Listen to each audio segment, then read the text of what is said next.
Got a special treat for all you guys this evening. What we are dealing with here is a 1978 Buick Electra Limited, all original in all its glory. That is correct. 1978. Absolutely flawless. Flawless car. I'm going to give you guys a quick walk around of this vehicle here this evening. She's a very warm summer day. And lots of pollen around. It's that time of the year. So, that being said, I did wash it this morning. But in any event, it's still kind of got a little dusty just from, you know, being outside, parked next to this tree. You know, of course, it kind of got a little dusty. We'll start it up, give you guys a walk around of the car. So anyway, yes, I just acquired this unit. As we can see, look at the dust already. And that didn't take long. Like, I just washed this thing this morning, first thing. And it was a very hot day today. Very hot, you know, 7 degrees. It was, well, at 7 o'clock, it hit 26, so you can just imagine. You guys, quick little inside view here of the interior. Look at the seats. Just absolutely flawless. I'll show you guys its flaws in a minute. Back window. No third brake light.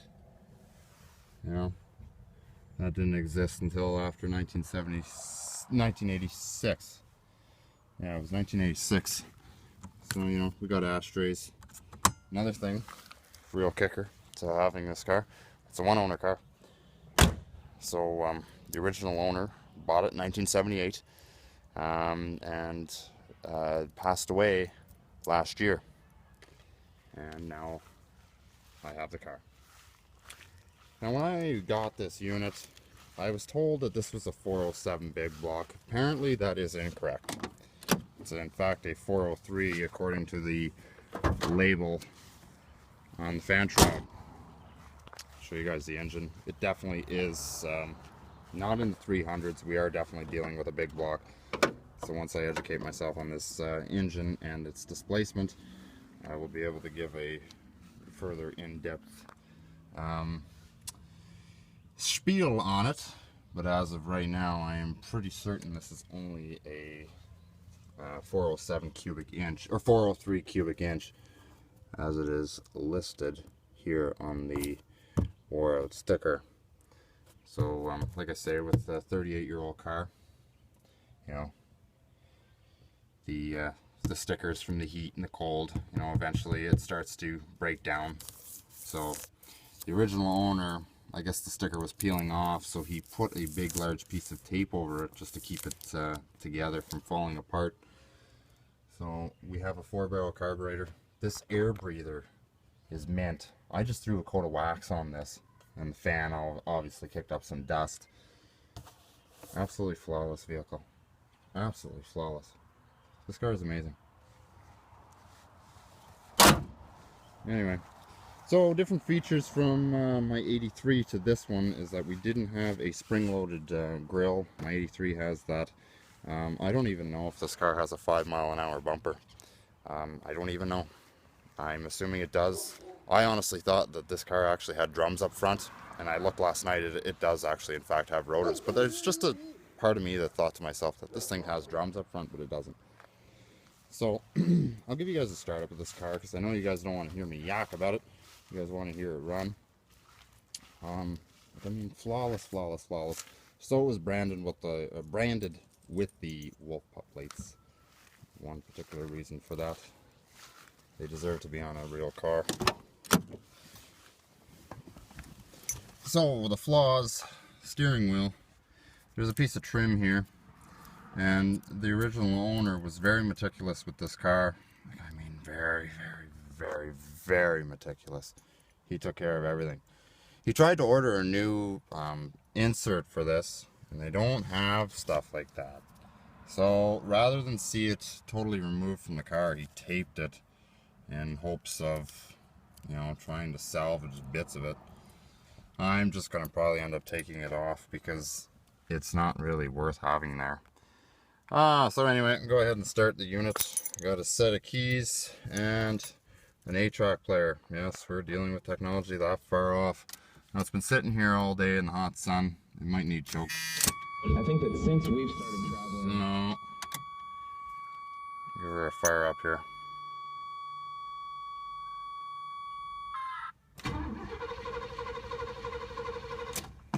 Definitely.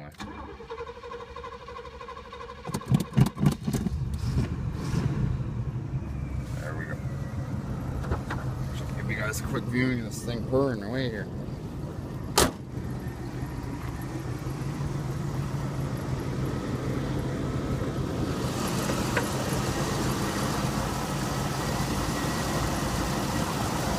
We're dealing with air conditioning. It's the old style R12. Believe it or not, the compressor actually still works, which is rare, very rare. When we set it to auto, it kicks in. It's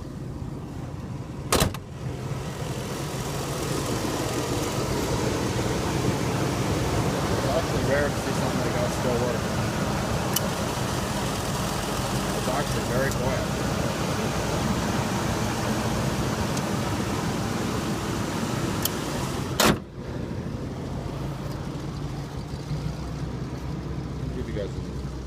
Walk around to the unit. Well, tires are in perfect condition. Not a darn thing wrong with those. Power trunk release, full vinyl top. We have everything and anything that was available as far as I know for 1978. And what we have here is a real kicker. It has shocks in the back end for trailer towing. Now this car was never used for trailer towing, but the gentleman had this installed. It's an air compressor. So right now we can add some air,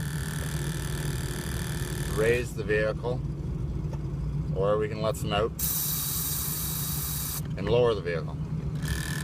So, you know what I mean? It's, yeah.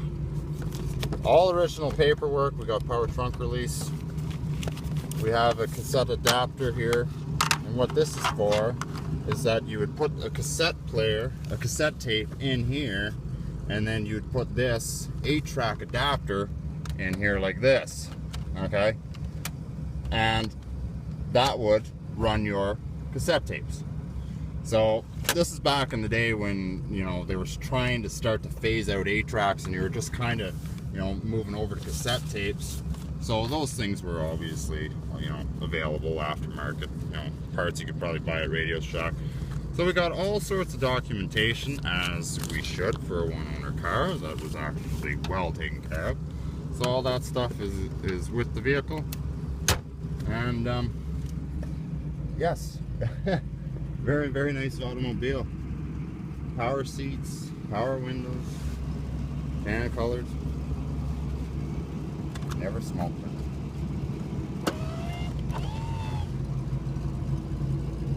Look at that. Beautiful. 1978, lads and lassies. 1978. And what we got here, some more documentation. I guess this is when lap shoulder belts started to come into effect. So this came with the vehicle, and this is still here from 1978. I'm actually kind of surprised to see this in the trunk. I guess maybe the previous owner figured that, you know, it was not a bad spot to just have it laying there. So the original owner was actually an ex-OPP, and he did his job, and he made sure he followed the rules of the HTA right down to a T. There was no way he was ever going to get pulled over by one of his own for a burnt out headlight bulb. So if one burnt out, he'd go and buy two. Same with the power antenna mast. Power antenna went on him, he went out and bought two. So the burnt out power antenna mast is actually in the car still, but there's a brand new one right here waiting to be installed. So lots of parts. I doubt I'll ever install that. I don't know what I'm going to do with it. I will probably just leave it in the car because that's where I got it.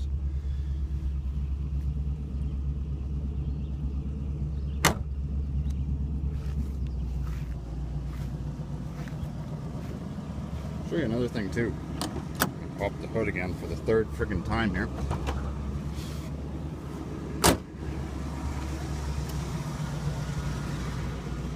Back in the day, if you ever had a flat tire, you'd always have to carry a little battery powered or a little small air pump that would actually plug into your cigarette lighter so you could pump air in your tires. How about this unit here? This unit here is a air compressor which you hook a hose up to, which is actually in the trunk. That there is so you can pump air into a beach ball or a basketball or some pool inflatable toys or whatever when you're at the lake, or for pumping up your tires when they're low. No more the excuse of saying to your boss that I had a flat tire on the way to work this morning. That excuse doesn't apply with this baby. Hook up your air line to this. You unscrew this cap, hook it up, put the other end to your tire, turn it on. You never run out of air. 1978 Buick Electra, limited, chocolate brown tan interior. Very, very nice automobile. White wall tires, vinyl roof. We also have a thermometer.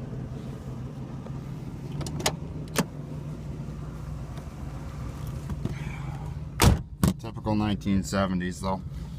You have to slam the doors a little harder than usual. She's a hot day today. Oof.